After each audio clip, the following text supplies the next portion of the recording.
Hello,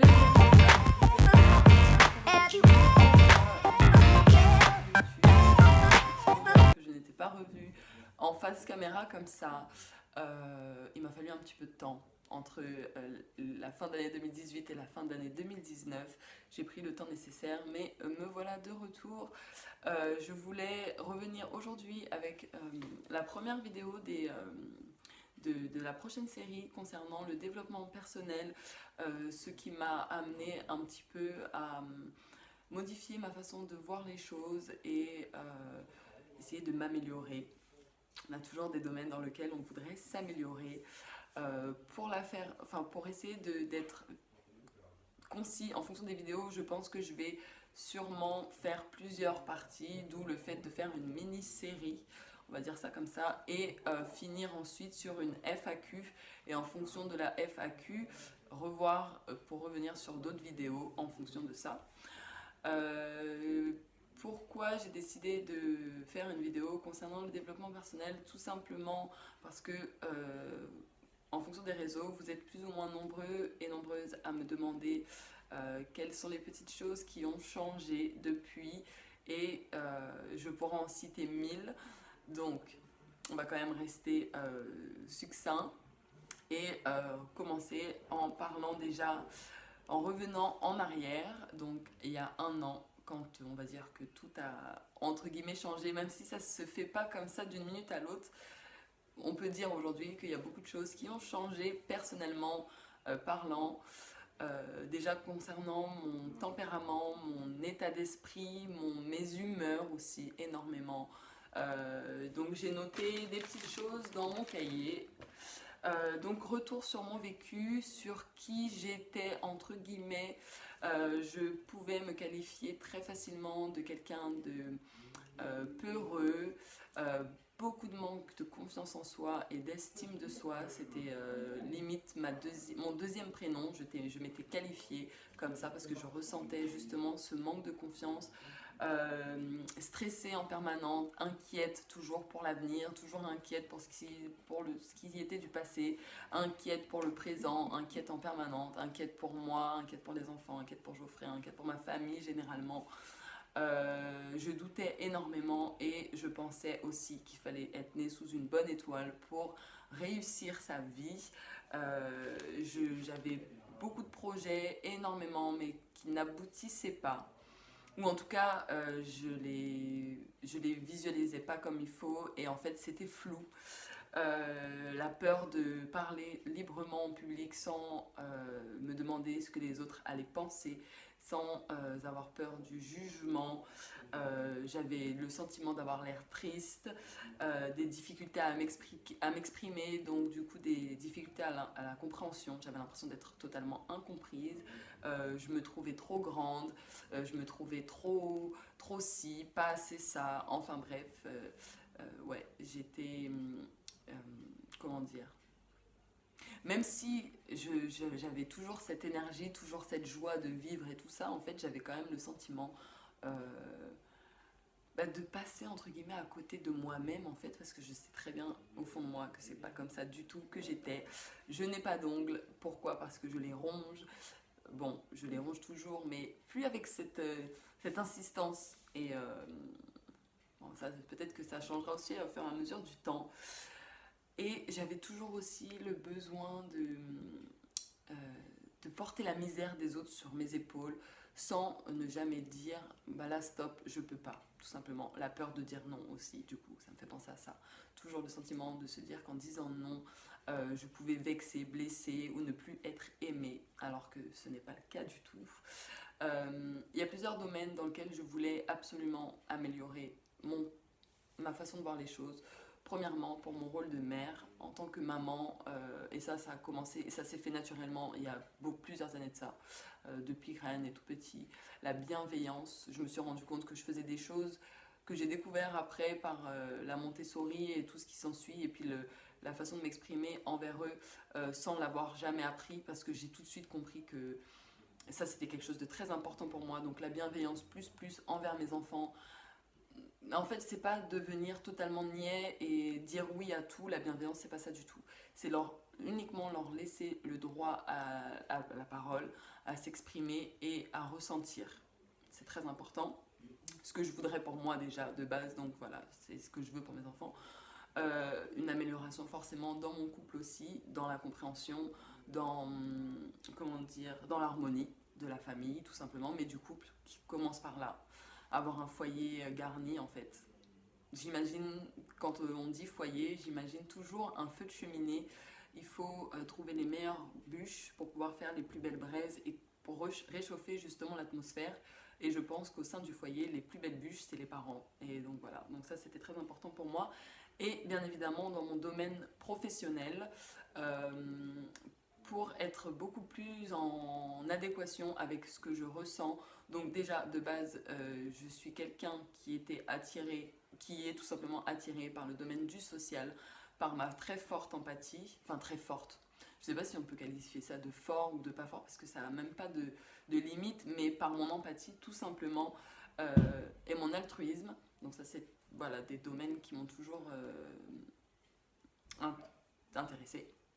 Donc j'ai envie de vraiment trouver ce qui me fait vibrer personnellement, intérieurement, dans ce domaine-là, dans le domaine du don et du social, tout simplement, enfin du social, du vivre ensemble, du être ensemble, de tout ce qui concerne ça.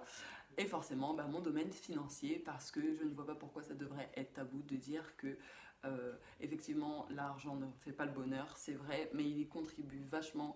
Et par exemple, pour se payer le plus beau voyage, les plus belles vacances, ben, il faut des sous. Donc, qui dit argent dit forcément finance. Donc oui, améliorer ce domaine-là aussi. Je ne demande pas à devenir millionnaire dans la seconde, ou peu importe, je ne demande pas tout simplement à devenir millionnaire, mais à pouvoir vivre une vie sans avoir à se soucier de comment va se terminer mon mois. Donc ça, c'était très important.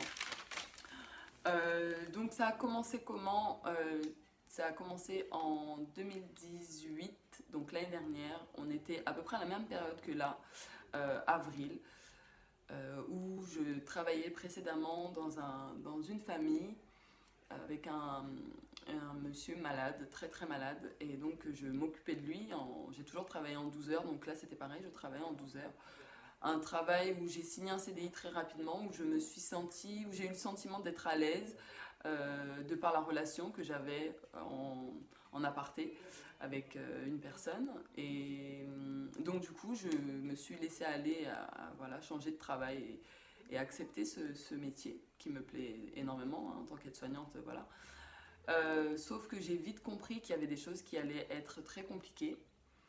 Et à force de ressentir que je n'allais pas bien du tout, que j'étais très très mal, je me suis dit qu'il y avait quelque chose qui se passait, qui n'allait pas, quoi, tout simplement. Et en fait, je me suis rendu compte que je vivais le harcèlement au travail, le harcèlement moral au travail. Moi qui n'aurais jamais cru vivre ça, j'ai écrit à ce sujet un article sur le blog, où du coup vous pourrez aller retrouver, où je vous explique plus en détail. Et à force de ça, en fait, je me suis rendu compte que j'avais l'impression de vivre dans cette ambiance depuis déjà pas mal d'années, on peut dire pratiquement 10 ans. Et après coup, je me suis rendu compte qu'effectivement, ça faisait 10 ans. Où du coup, je faisais que de revivre les mêmes choses et je comprenais pas comment ça se faisait. Voilà. Et donc à force de ça, j'ai voulu faire des recherches. Donc ça, au début, j'ai commencé par de la respiration parce que je me suis rendu compte que j'avais des difficultés à la respiration qui créaient forcément ensuite des tremblements. Et j'ai voulu comprendre d'où ça venait. Donc ça a commencé avec la respiration. Donc de la respiration, je suis tout doucement, à force de me renseigner, je suis partie sur la méditation. Je me suis rendu compte qu'on pouvait apprendre à respirer par la méditation. Et j'ai découvert tout ce qui était le domaine des bouddhistes, du bouddhisme, donc les chakras et tout ça, le reiki plus en profondeur, les mantras, ce genre de choses, les citations qui sont juste top. Et donc toutes ces petites choses-là, mises bout à bout, à force de me renseigner, de chercher à comprendre, j'ai voulu commencer à lire des livres. Donc je me suis acheté le livre de la vraie magie du Dr Wayne Dyer et un autre livre sur les dépendances affectives. En fait, réussir à se couper des liens du cercle familial, enfin réussir à se couper arrêter d'être dans ces croyances limitantes. En fait, c'est surtout ça le livre. C'est pas se couper du lien, je veux plus, ne plus parler à mes parents, c'est pas ça. C'est juste arrêter d'être dans un cercle de croyances limitantes. Par exemple, de penser que eh ben, on n'a jamais eu d'argent, donc jamais on aura d'argent en fait. Jamais on pourra vivre une vie une vie sans compter. Voilà. C'est un exemple hein, parmi tant d'autres. Donc les vidéos aussi sur YouTube où j'ai découvert des choses, et j'en découvre encore, c'est juste hallucinant. Donc la méditation comme je vous disais, et donc le livre de la vraie magie du Dr Wayne. La méditation, donc j'ai commencé au début comme je vous disais pour la respiration. Au début c'était très compliqué, j'avais l'impression que je me demandais ce que j'étais en train de faire en fait tout simplement. Il y a des moments où j'entendais dans ma tête où je me disais mais qu'est-ce que tu fais là? Fermer tes yeux, tu vas jamais réussir à te calmer, enfin bref. Donc au début c'était comme ça, puis je sentais à chaque fois, je me relevais en sursaut, ça me faisait souvent ça, donc ça me faisait plus peur qu'autre chose, donc j'arrêtais. Et puis après j'ai découvert que la méditation en fait c'était pas arrêter de penser, c'était justement d'accepter toutes ces pensées et de les laisser aller se placer là où elles doivent aller se placer en fonction des chakras. Et tout doucement, en fonction de ça, les pensées je les laissais venir, je les acceptais totalement. Et je comprenais, par exemple, pourquoi tout d'un coup mon cœur se mettait à battre super vite en fait. Un exemple aussi tout bête. J'avais du mal donc à accepter le silence, j'avais du mal à accepter les pensées qui allaient dans tous les sens, la posture, le fait de devoir rester immobile. Donc au début je les ai allongés, mais après je me suis dit je vais quand même me mettre assise en tailleur. Donc on a l'impression d'avoir mal partout, d'avoir les jambes qui tirent, d'avoir mal dans le dos, d'avoir mal aux épaules. C'est vraiment dans la nuque aussi, donc j'avais du mal à rester immobile. La lassitude, le manque d'irrégularité, parce que du coup, j'avais pas spécialement, j'y pensais pas en fait. Le fait de ne pas savoir ce que je faisais, l'inconnu, donc ça c'était avant de me renseigner. Et puis ensuite j'ai décidé d'y aller à mon rythme. Donc au début je le faisais vraiment juste quand j'y pensais et que j'en avais envie. Donc si par exemple le matin je me levais suffisamment tôt, et je pensais à ma méditation, je faisais ma méditation, mais si j'y pensais pas, je le faisais pas. Et puis j'ai continué à m'informer. J'ai essayé de chercher à comprendre si c'était normal que j'arrive pas à rester assise par exemple en tailleur pendant 15 minutes. Et en fait j'ai compris ensuite qu'il fallait d'abord que je me dise dans ma tête que tout ça c'était du mental tout simplement, et que si je ne voulais ne pas ressentir la douleur, que c'était capable, et qu'en fait ce n'est même pas une douleur.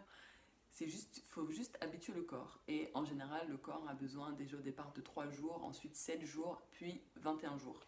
Et au bout de 21 jours de méditation non-stop, en fait, au bout du 21e jour, je dis pas que je fais des positions yoga en mode non, hein, vraiment tailleur. Mais j'arrive même à bien croiser mes jambes, chose que je pouvais pas faire au début, par exemple. Et puis, la méditation m'a appris à m'écouter, à écouter tout ce que je pense, à entendre tout ce que je pense. Toutes ces petites choses qui nous viennent comme ça, qu'on appelle l'intuition par exemple, j'arrive à percevoir ça. Ça m'a permis de découvrir mon corps et mes émotions. Donc comme je disais, quand je ressentais une émotion de gêne, en fait la gorge par exemple qui va se serrer, ou le pouls qui s'accélère, les mains moites, j'arrive à les sentir arriver. Donc je peux en amont comme me décaler et puis me demander pourquoi en fait je suis en train de vivre cette émotion, qu'est-ce qui m'est renvoyé, qui me crée ça. Et ça c'est super important. Et maintenant du coup j'arrive à ressentir aussi ce qui me permet d'écouter mes pensées et d'agir en fonction de ça.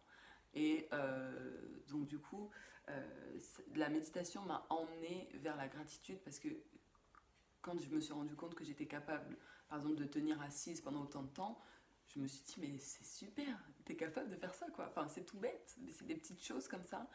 Le fait de se réveiller le matin, de se lever et d'être en vie, tout simplement, de sentir, de pouvoir se toucher.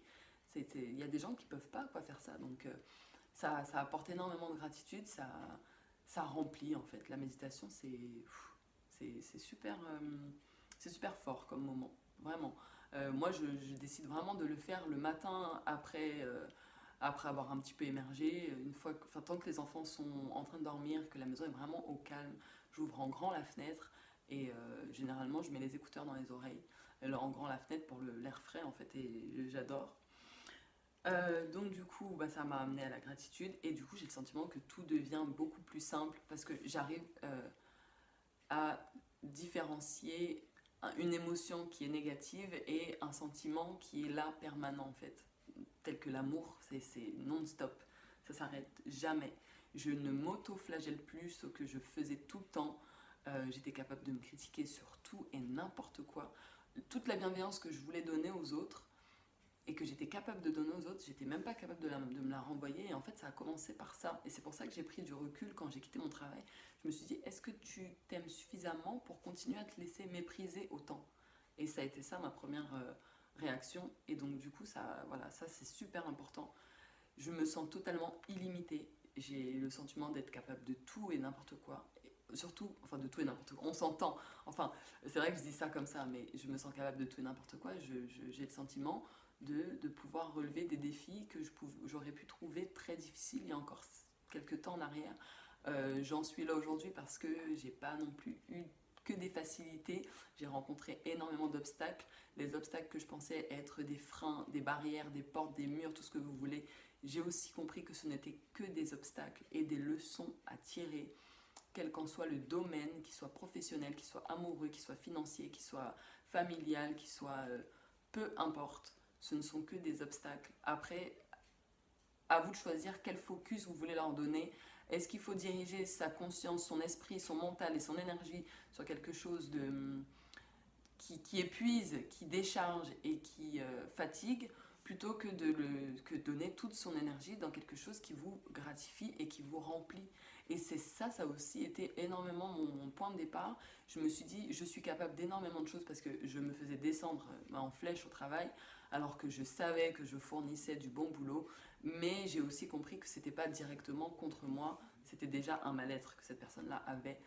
Donc forcément, mais avant de me sortir tout ça, il a fallu que j'en prenne conscience. Enfin, tout ça m'a permis d'en prendre conscience et de me dire que si j'étais capable de faire ça pour autrui, je suis capable de le faire pour moi-même.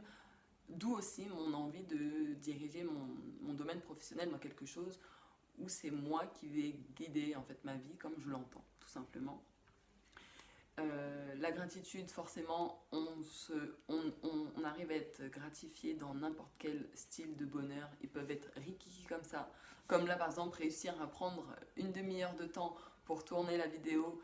Je suis super contente. L'école a repris aujourd'hui, donc du coup, je récupère du temps pour moi. Et ça, c'est un bonheur pour moi qui est simple, mais qui gratifie tout autant que de faire le tour du monde, par exemple. Voilà. Donc après j'ai écrit rempli de tous à chaque instant. Pourquoi j'ai écrit ça? Je ne sais plus, mais voilà, je pense que si j'ai écrit ça, rempli de tous à chaque instant. Oui, en fait c'est dans le sens où chaque petite chose arrive à nous remplir. Oui, c'est ça, dans la gratitude, donc c'est ce que j'ai expliqué. Et puis forcément ça décuple aussi le sentiment d'amour, en fait, sentiment d'amour avec un grand A. J'ai pas besoin d'aller chercher forcément aussi ce qui est à l'extérieur, quand je sais qu'à l'intérieur de moi-même, je suis déjà remplie entièrement de tout l'amour que je peux porter, le même amour que je peux porter à mes enfants, je peux me le porter aussi. Et quand on arrive à comprendre ça, ben, on se sent moins frustré. C'est peut-être propre à l'humain, tout le monde n'est pas comme ça, mais c'est souvent ce qui revient. Et puis c'est vrai que on a des schémas, on a aussi des visions de choses qui sont tellement dans un autre sens que c'est difficile de se rendre compte que dans tout ce qui nous arrive, c'est toujours l'amour en premier qui est là, mais derrière la peur, derrière la colère, forcément pour aller le trouver, je place ça comme un oignon en fait, et je me dis que l'amour est totalement à l'extérieur, nous on est au centre de l'oignon, mais d'abord il faut se peler pour pouvoir aller réussir à trouver ça. Et ça demande du temps, ça demande énormément de silence, ça demande énormément pas de concentration, mais ça demande beaucoup d'immobilité, quoi, de prendre le temps de s'asseoir pour réfléchir. On a le sentiment de ne plus avoir le temps pour faire ça alors que c'est tellement bénéfique. Et puis je m'autorise l'échec. Alors je ne le visualise pas. Je me dis pas de toute façon tu commences ça mais tu vas rater. Non, je me dis tu commences ça, tu vas y arriver. Mais si il faut qu'il y ait un obstacle, tu feras en sorte de le contourner ou de le franchir, en tout cas non, même de le franchir pour pouvoir valider cette étape. C'est important, on peut se tromper, c'est pas interdit, je veux dire, il n'y a aucune loi qui dit qu'on est interdit de se tromper, même si depuis tout petit on nous apprend que quand on se trompe, on peut se faire moquer, on est considéré comme un nul, comme un bon à rien, mais c'est complètement faux et ça fait partie des croyances limitantes. Donc en ce qui concerne du coup la visualisation, j'arrive à l'imaginer dans mon mental. Ça peut être pour des choses bêtes, hein. La dernière fois j'ai dû faire un fraisier. J'avais déjà réalisé un fraisier mais il y a quelques temps en arrière. Et là en fait je sais pas pourquoi je m'étais dit que de toute façon, enfin j'avais le sentiment que je me demandais quelque chose de trop élevé pour moi en fait. Faire un fraisier c'est presque destiné au boulanger, enfin au pâtissier. Et puis je me suis imaginée en train de le faire ce fraisier. Puis je me suis dit tu mets d'abord ta génoise, ensuite tu mettras ta crème, tu recouvriras de fromage, tu remettras de fraises, tu remettras ta génoise, ta crème, tes fraises, tu chantillyras tout ça et puis ton fraisier il sera fait. Et en fait, je me suis mentalisée comme ça et finalement, mon fraisier était beau, mais en plus, il était super bon. Donc, j'étais super contente. Euh, je choisis toujours aussi la visualisation que j'ai ressentie en tout premier, celle qui me fera vibrer, où là, tout de suite, j'ai le sourire et c'est bon, c'est celle-là. Et ben, je choisis celle-là. Je m'écoute tout simplement et je m'interroge avant pour pouvoir m'écouter. Donc, ça, c'est très important et ça, je le fais pendant la méditation. Mais elle peut se faire aussi sous la douche, elle peut se faire en marchant, elle peut se faire en faisant la vaisselle. Pendant la vaisselle, vraiment, c'est... Alors, je sais pas si en plus, en plus de ça, le bruit de l'eau aide, mais pendant la vaisselle, c'est terrible. Ensuite, je me suis créé mon premier vision board. Donc, je vous le montre pas vraiment en détail, je vais juste vous le montrer comme ça parce que je reviendrai là-dessus.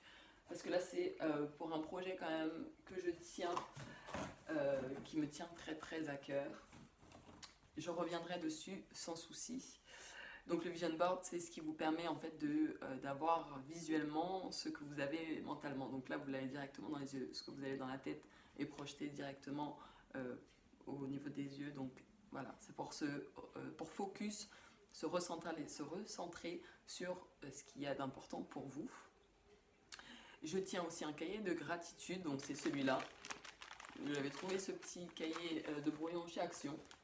Il est tout basique, tout simple, mais je note dedans toutes mes idées, toutes les phrases affirmatives qui me parlent, tous les mantras qui me parlent. Et tous les jours, j'écris, je rédige 3 à environ 5 petits bonheurs. Après, il y a des jours où c'est plus, mais 3 minimum petits bonheurs par jour qui me gratifient juste avant d'aller dormir. Je relis des phrases affirmatives. Non, je relis des affirmations positives tous les jours et je fais rentrer dans mon mental les meilleurs. Donc c'est ce que je venais de vous dire. Donc ça peut être aussi, vous pouvez appeler ça des mantras ou voilà. Et comment ça se passe pour moi dans ma vie au quotidien? Eh bien, figurez-vous que je suis toujours la même. Je suis toujours la même, mais j'ai l'impression de peser un poids plume en fait, d'être débarrassée des inquiétudes que je pouvais avoir au quotidien. Mais des choses bêtes, hein, des choses vraiment toutes bêtes qui me mettaient en tension, mais pour rien du tout. Et je décide de les prendre, voilà, comme un poids, et de m'en décharger. Je m'en décharge, mais littéralement, je focalise sur ce que je veux uniquement, et non sur ce que je veux pas. Je crois en ce que je veux, et non contre ce que je combats. Je veux la paix, par exemple, et ben je suis pas pour la guerre. Je suis pas contre la guerre, mais je suis pour la paix. C'est un exemple aussi parmi tant d'autres, mais qui me parle personnellement. Je me sens beaucoup plus légère, forcément, et je ne pense plus que... Oui, voilà, et je pense plus que tout n'arrive qu'à moi, et que chaque émotion que je rencontre au quotidien me sont directement dirigées. Ça, c'est quelque chose aussi qui a été plus long et que je ressens uniquement maintenant, donc au bout d'un an. Hein, ça demande aussi, ça peut demander moins, ça peut demander plus pour certains au niveau du temps. Moi, ça m'a fallu un an pour me rendre compte que chacun aussi, du coup, avait ses émotions. Que je ne suis pas la seule et unique sur Terre, au plein milieu de cet univers, à ressentir des émotions de tristesse, de colère, de peur, de tout ce que vous voulez, d'anxiété. Et forcément, les témoignages partagés permettent aussi de se rendre compte qu'on n'est pas tout seul à vivre des moments difficiles à certains moments et plus joyeux à d'autres. Voilà, on est tous en relation au cœur de cet univers, on est tous en relation. Ça, c'est quelque chose auquel aussi je crois et qui est pour moi voilà, essentiel. Donc quand je vois quelqu'un par exemple être énervé, avant de me dire ah, mais qu'est-ce que je lui ai fait, pourquoi il m'en veut, mais non, je suis gentil pourtant, chose que je pouvais faire, je me dis écoute, peut-être que cette personne-là à ce moment-là elle va pas bien, laisse-la décharger, et puis à la fin tu t'excuseras pour elle d'être peinée à ce moment-là. Et c'est comme ça que je ressens la chose. Alors je dis pas que je suis désolée pour tout le monde, c'est pas ça. Je vais pas dire pardon non plus à chaque personne que je croise, c'est pas ça. Mais je le prends pas pour moi en fait. J'arrive à me mettre une barrière parce que je sais que c'est pas mon émotion personnelle et que ce n'est pas dirigé directement contre moi. Et quand je suis en tort, parce que forcément il y a toujours cette relation de tort ou raison, même si je déteste de dire que j'ai raison ou que j'ai tort, c'est pas ça, parce que chacun exprime un point de vue. Quand je sais que ça vient de moi, eh ben je l'exprime aussi. Je laisse pas penser que cette personne-là, ça vient d'elle, alors que, par exemple, un des enfants va venir, va lancer ses chaussures dans le salon, alors que je viens de faire le ménage. Qu'est-ce que je suis en train de dire? Alors que je suis en train de faire le ménage. Et ben si je m'énerve, et ben je vais préférer aller le voir en lui disant écoute, maman elle est désolée, maman si elle a crié là, à ce moment-là, c'était pas contre toi directement, c'est parce qu'elle vient faire le ménage et elle a besoin aussi que tu fasses attention à ça et que tu respectes ce qu'elle fait pour pouvoir faire en sorte de me faire gagner du temps, parce que j'ai envie de faire aussi d'autres choses comme toi qui me plaisent plutôt que de passer mon temps à faire le ménage. Comme toi t'aimes pas spécialement ranger ta chambre, tu préfères jouer, ben moi c'est pareil. Voilà, c'est comme ça. Plutôt que d'aller lui crier dessus et qu'il comprenne même pas finalement pourquoi je lui crie dessus ou pourquoi je me suis fâchée. Alors qu'à la base, c'est juste pour une paire de chaussures, vous voyez. Et tac, tac, tac. Donc oui, c'est ce que je disais, chacun vibre son émotion. Et ce qui était la seconde d'avant n'est plus celle d'après, car l'âme n'a pas d'espace-temps. C'est une plume, entre guillemets, illimitée. Je mets plume entre guillemets parce que même en mettant le mot plume, on la limite, on crée une étiquette et l'âme n'a pas d'espace-temps, n'a pas de limite. Elle est aussi grande que l'univers, que Dieu, que tout ce que vous voulez en fait. C'est plus grand que ça. Enfin, l'âme est plus grand que Dieu, non. C'est pas ce que je veux dire, c'est pas ça, parce que là ça peut être mal perçu. Je dis pas qu'on est plus au-dessus, je dis pas qu'on est au-dessus de Dieu, je dis juste qu'en termes de grandeur, enfin, on peut pas quantifier Dieu, on peut pas quantifier l'univers, et ben l'âme en fait c'est ça, c'est pareil. Et du coup, je ressens beaucoup plus l'envie du pardon, de l'amour, du don, et forcément du recevoir, et j'ai le sentiment que du coup créer un miracle, on pourrait croire que créer un miracle c'est quelque chose d'énorme, alors qu'en fait ça vient dans les toutes petites choses, mais en fonction de soi et de son alignement personnel en fait. À partir du moment où on se sent aligné avec ce qu'on fait, quel qu'en soit ce qu'on obtiendra comme résultat, eh ben on aura le sentiment de créer un miracle. Comme moi avec mon fraisier par exemple, ça peut être tout petit, mais voilà, moi qui me disais que j'y arrive, que je m'étais donné une valeur plus grande que ce que je me sentais capable de faire, j'ai eu le sentiment d'avoir créé un miracle. Ouais, ça paraît tout bête, mais pourtant je vous jure que dans les toutes petites choses, on peut retrouver des choses bien plus importantes que tous ceux derrière quoi on court et qui finalement sont éphémères et qui ne durent qu'un temps, et qu'en plus de ça, tant qu'on n'est pas en alignement avec soi, on aura beau recevoir, on ne sera pas prêt, donc du coup on sera toujours aussi frustré finalement. Donc essayez de méditer à ça, hein. Ça peut être aussi quelque chose. Faites-vous confiance, essayez tout simplement avec vos ressentis à vous, et puis et faites les choses en fonction de ce que vous avez envie, sans toujours faire passer les autres avant vous aussi, ça c'est important. Voilà. Bon, je sais pas si j'étais très claire, j'ai l'impression d'avoir été un gros brouillon, pourtant ça dure déjà depuis 28 minutes. Si vous avez des questions, n'hésitez pas à me les poser en commentaire. En fonction du nombre de questions, soit je réponds directement, soit je fais une FAQ. Et je reviens aussi au plus vite en fonction de tout ça, savoir si je rajoute des choses. J'aimerais aborder le sujet des réseaux sociaux aussi dans ce domaine-là. Et après détailler le domaine professionnel, le domaine couple et le domaine mère au foyer. Enfin, mère au foyer, non, le domaine de parents tout simplement. Là, je pense à moi, là, dans mon rôle de mère au foyer. Et qu'est-ce que je voulais dire d'autre? Bon, je crois que c'est tout. Si, je voulais dire autre chose. Ouais, et en fonction de ça, du coup, je referai des petites séries par rapport à ça. Bon, et moi je vous fais des gros bisous. et je vous dis à bientôt pour une prochaine vidéo. Ciao ciao!